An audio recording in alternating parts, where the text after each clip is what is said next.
welcome to the 11th video of the series, and today we are going to learn about method overloading.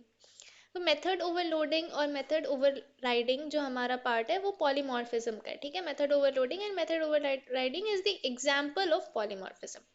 तो basically polymorphism है क्या? It means many forms.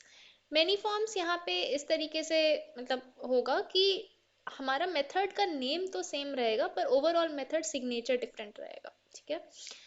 So let's see how it works. So for it we need to understand method overloading first, and then we'll learn about method overriding, and we will have the clarity about polymorphism then.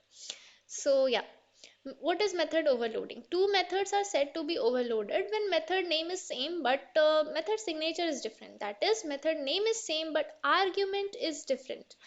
अब देखो, हमने method signature को पढ़ा था, right, कि method signature क्या है।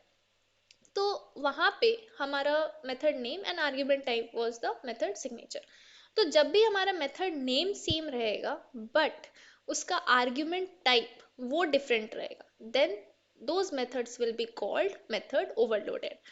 अब देखो, जावा में हम यूज करते हैं math.abs, है ना, जिससे हम एब्सोल्यूट वैल्यू निकाल लेते हैं। तो उसके आर्ग्यूमेंट में हम इंट पास करें, लॉन्ग पास करें, फ्लोट पास करें, whatever we pass, we get the absolute value, right. तो यहाँ पे इंटरनली जावा मेथड ओवरलोडिंग को यूज कर रहा है।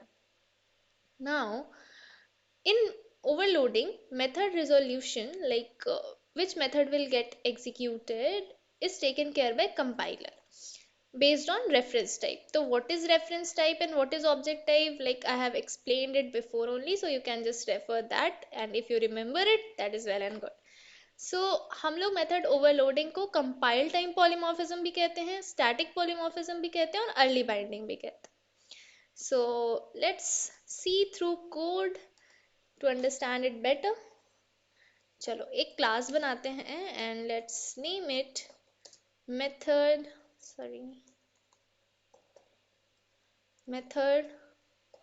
overloading, right? And we will make two methods, public void m1, ठीक है। इसमें हम लोग कोई आर्ग्यूमेंट पास नहीं करते हैं। और एक और मेथड बनाते हैं जिसका नाम तो सेम होगा बट उसमें हम एक आर्ग्यूमेंट पास कर देते हैं, दैट इज int I। तो अब देखो, these two methods are overloaded। क्यों overloaded है? क्योंकि हमारा मेथड का नेम तो सेम है बट आर्ग्यूमेंट इज डिफरेंट, है ना। यहाँ पे आर्ग्यूमेंट हम int पास कर रहे हैं, यहाँ पे कुछ भी पास नहीं कर रहे हैं, या फिर हम यहाँ पे डबल पास कर देते। तो argument is different but name is same. So what is this is like these two methods are overloaded, right? तो यहाँ पे हम प्रिंट करा देते हैं like no argument, है ना, no argument, and this is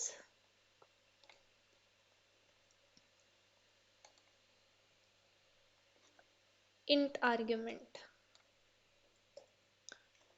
अब हम इस क्लास का ऑब्जेक्ट बनाते हैं हमारे मेन मेथड में, just to check if the code is working fine or not। obj is equal to new method overloading, और अगर हम इस obj का m1 मेथड कॉल करें तो इस केस में हमारा हम कोई भी आर्ग्यूमेंट पास नहीं कर रहे हैं, तो ये इस वाले मेथड को कॉल करेगा। और जब हम obj डॉट m1 करें और int may be 2 is int, right, मतलब कोई भी इंटीजर अगर पास करें तो ये वाले मेथड को रेफर करेगा हमारा m1 method. So let's run the code and check. No argument and int argument. So this is what method overloading is.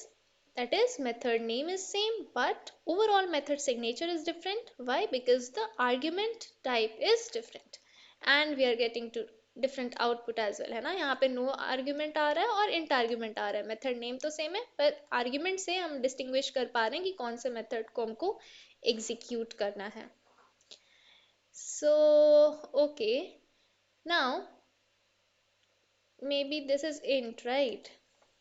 I will write here float f और इसको I'll take it as float argument। तो ये देखो यहाँ पे error आ रहा है क्योंकि कोई ऐसा m1 मेथड नहीं है जो हमारे लाइक नो आर्ग्यूमेंट वाले को मैच कर पाए, है ना। तो यहाँ पे हम एक फ्लोट मे बी 2.5f, ठीक है। अब देखो ये क्या है, फ्लोट वाला आर्ग्यूमेंट और ये क्या है, इंट वाला argument. So we are getting float argument and int argument.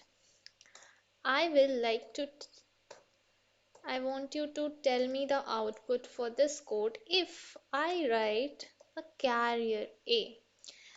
अब देखो यहाँ पे मैंने char डाला, right, a this is a character.